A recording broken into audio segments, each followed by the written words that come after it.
I want to do this because as I was listening to this interview, you talked to when you were in this crash in Germany, I believe. Which one? Yeah. You were T-boned, and the real concern at the time, you were losing blood at an alarming rate after the accident. And the gentleman's name who was there and who stopped stopped the bleeding. You reunited with him years and years later after the crash, and it was quite a moment in your life and his life. Can you tell people what that was? You were talking now with the man who saved your life.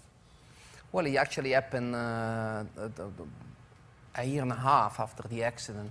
The medical crew at those days was captained by a doctor called Steve Olvey and Terry Tremel, right, who was the one that actually came to the scene right after the accident. He actually slid on what he thought it was like engine oil, but it turned out to be my blood. And so I'm sure it was very hard for him to act like a doctor and not consider that he was kind of rescuing one of his friends.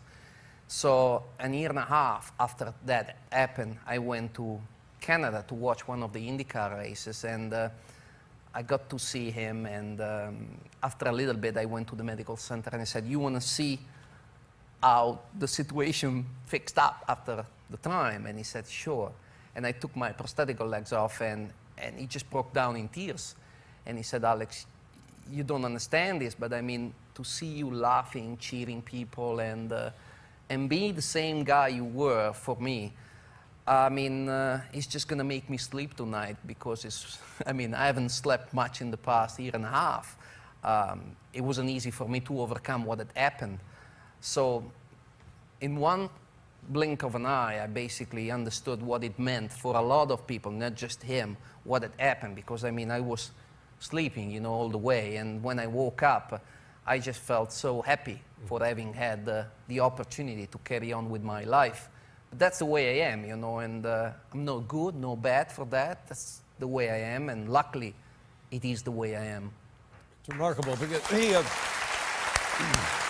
your life changed, he saved your life, and now here you are in this part of your life, and congratulations. It's just a wonderful thing. Well, thank you, but I guess, you know, curiosity is all you need in life, and if you're curious enough, you're going to find your passions. And when you find your passions, I mean, it's just going to be, everything is going to be so natural. And even the results you get, whether they're big or small, are just the logical consequence of how much passion you put on your daily routine in building up, you know. You can take every day as a new opportunity to add something to your life. And day after day, you may end up in London winning a gold medal, where if somebody would have told me a few years before, I would have asked him whether you sniff, you know, me in the Olympic Games. Yeah. I'm a race car driver, you know. So, yeah, life is funny. I mean, I didn't know what I would have been doing October the 11th,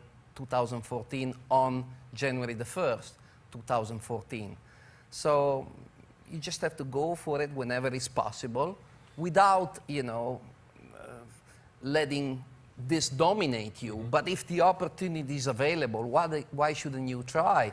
And with this type of attitude, I guess I came back to a fantastic type of life where all the things that I'm doing these days are more and less related to my new condition. Well, you don't have legs, but you're